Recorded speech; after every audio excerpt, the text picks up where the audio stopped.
Hi there boys and girls, and welcome back to the channel. Right, auto reloaders on the Pan-European line. We're here with Dennis in the Panterra 44. He's very quickly become something of a master with these tanks and how to get the best out of them, how to play them. And I'll point out a few ways that he uses the auto reloading mechanic very well. He's rolling out on Normandy. Yeah, if you haven't got hold of one of these auto reloaders on the Pan-European yet, I mean, just get hold of them. They're a huge amount of fun to drive. They're very effective tanks, and you are going to get some good damage numbers and meet with some success in these tanks.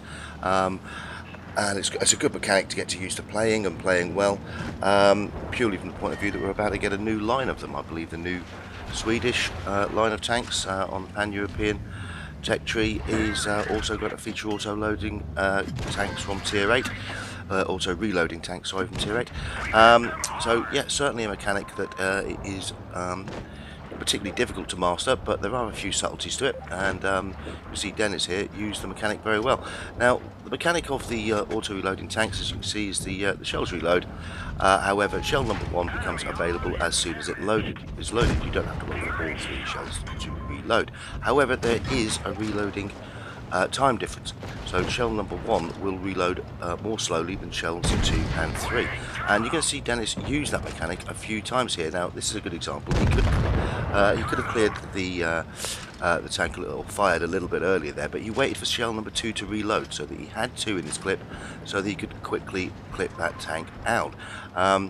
Because shells 2 and 3 load a little bit faster, sometimes you're better off leaving the last shell unfired and just wait a few more seconds to guarantee putting 2 shells in there so that you can clip out a tank. And you're going to see him do this a few times. Now, basically the way that Dennis uses shell number 3 in his clip is he uses it to clear the last target. Until he's actually going to clear the target, he doesn't fire shell 3. He simply reloads shells 2 and 3. And it does increase the DPM on the tank. And you're going to see him use this mechanic very well. He's going to do it here. So we whacked a couple of shells in. Now, shell number 1 is available now, but he doesn't fire. He knows he needs 2 shots to clear this tank, so he waits for shell 2 to reload, and then he's got access to both of them straight away to clear this tank quickly. And it's a mechanic that he started to use very, very well. I've started to introduce into my gameplay. I must admit, I hadn't put that much thought into it. Like a lot of people, I was just homing in on a target and clipping them out completely. So it is an interesting way of using the mechanic. It certainly is very, very effective for helping clear targets quickly. And you've seen Dennis do it very well in this game. He's taken 4 kills, over 4,000 damage. Now he's down to a 1 shot. This game is almost certainly a win. So he's just waiting here to see if he can potentially get a little bit more damage in, maybe pick up another kill if possible, but certainly definitely going to win this game. And his teammates eventually make their way over, and they're going to get this guy cleared. And we're going to take a nice easy win for green. Now the red tank here, the Tiger 2, he's decided that no matter what, he wants to take out at least 1 tank before he buys it. So he pushes round on Dennis there and takes him out after Dennis gets another shot in. But an excellent performance from Dennis in the Panterra 44 there. 4,274 damage, 4 kills, and a well-deserved ace mastery. And very good use of the auto reloading mechanic. So, after the Panterra 44, the tech tree, you come to this tank, the Standard B. Now, this comes with a selection of guns. The top gun is an auto-reloading gun that deals out over 300 alpha per shot. Before you get to that, though, you have this gun, which is the 4-shell auto-loader, not auto-reloader. So it doesn't do quite as much alpha damage per shot, and you don't have the auto reloading mechanic on it, not until you mount the top gun. However, it's still a very, very effective tank. You'll have only 3 seconds between each shell reloading from your clip, and the magazine itself only takes about 12 seconds to reload. So if you use, if you're wise with your target selection, how you use it, you can certainly use the speed of this tank, and it does get around pretty well, to relocate during your 12-second reload for your full clip. And you're going to see Dennis here use the use the DPM available to good effect during this game. He does get a bit unlucky actually several times during this game. One of the things that you need to do to or needs to happen, sorry, for you to get ace masteries is you have to be a very, very good player. Dennis is picking up quite a few. When he goes back to playing FIFA, the amount of aces on my channel is going to go down. Certainly, he picks up about 4 or 5 a day, I think. But the other thing you also need is you need the red team not to be particularly effective, but you also need the green team not to be too effective. They need to be doing damage, but not necessarily getting kills. Unfortunately for Dennis in this case, some of his teammates are going to be around and be taking kills for targets that he's engaged, and very drastically reduce the hit point pool off. So on a couple of occasions here, he's going to see tanks get killed right in front of him that he was potentially looking to kill. However, he still plays a fantastic game. He's already taken 1 kill, done over 1,000 damage. Now the green team are 2 bases down at this point. However, the green team are going to take the count of A, which gives these guys the freedom to basically just pursue these tanks and get them cleared. Then it's making sure he's got his 4 shells reloaded there. Gets this guy tracked, starts pumping in the damage, and there is another target cleared.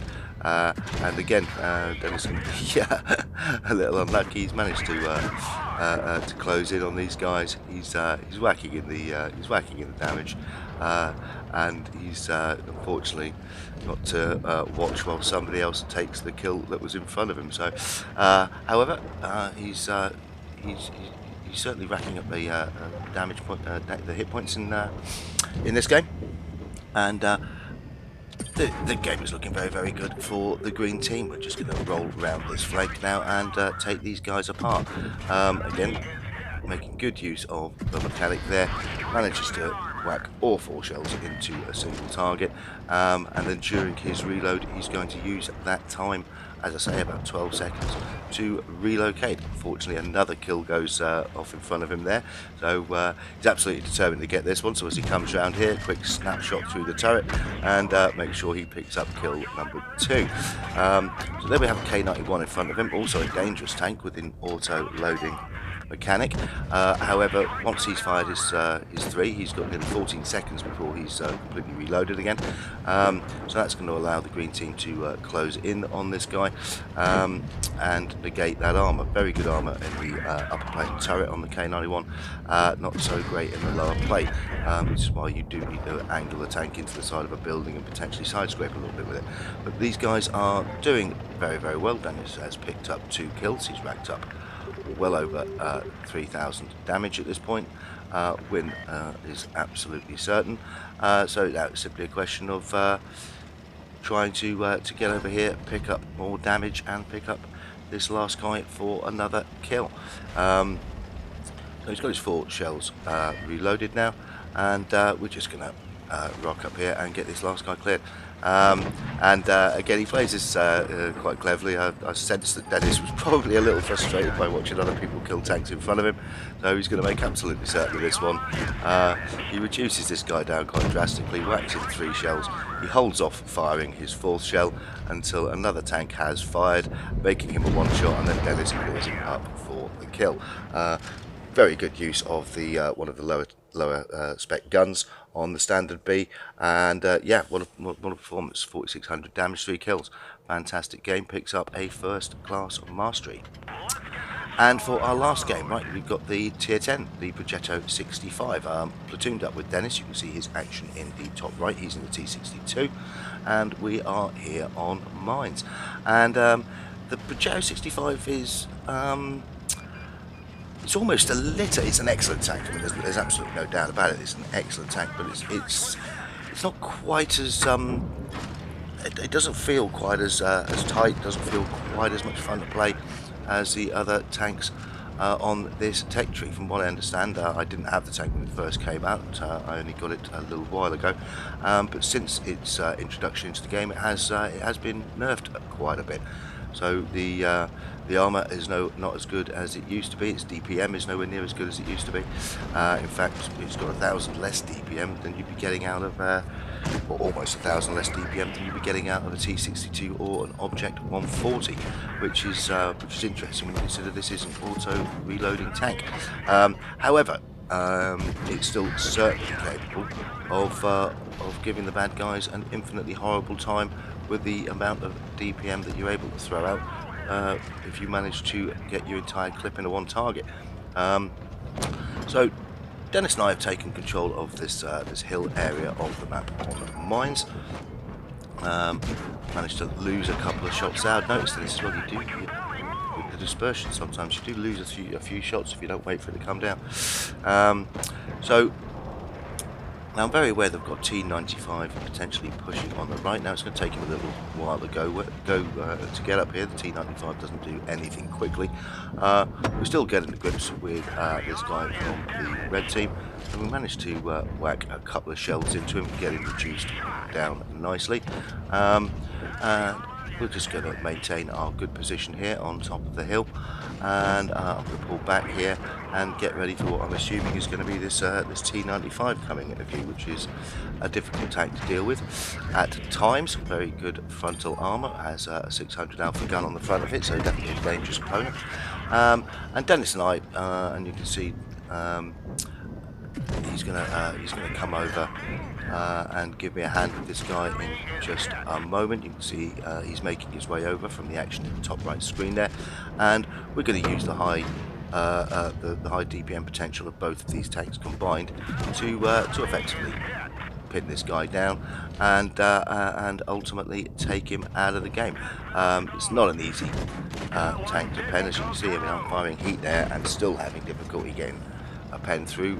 Very small target to get shells through the small hatches at the top there. But we're just going to keep plugging away at this guy and do our very best to keep our tanks in cover and get him cleared. By the time we get this guy cleared, we've almost certainly guaranteed the win here. So just one more target to go, and we're going to roll up there and take care of this guy. So the whole line itself, the Pan-European auto reloading line, is certainly a line that you should go up. So it'll be interesting to see how the mechanic varies slightly with the new line of tanks, but certainly an excellent line of tanks to drive up. There isn't really a bad tank among them, despite some reservations about the Progetto 65 not being quite as good. Still an excellent tank. I don't pick up any kills, but pick up 3,300 damage. Dennis does over, well, just under 3,600 damage, 2 kills. The two lads from GTC there taking care of more than half of the hit points of the enemy team. So fantastic games there. I'd like very much to thank Dennis for sending me his replays. I'd like to thank you guys for watching and supporting the channel. And as always, good hunting and bye for now.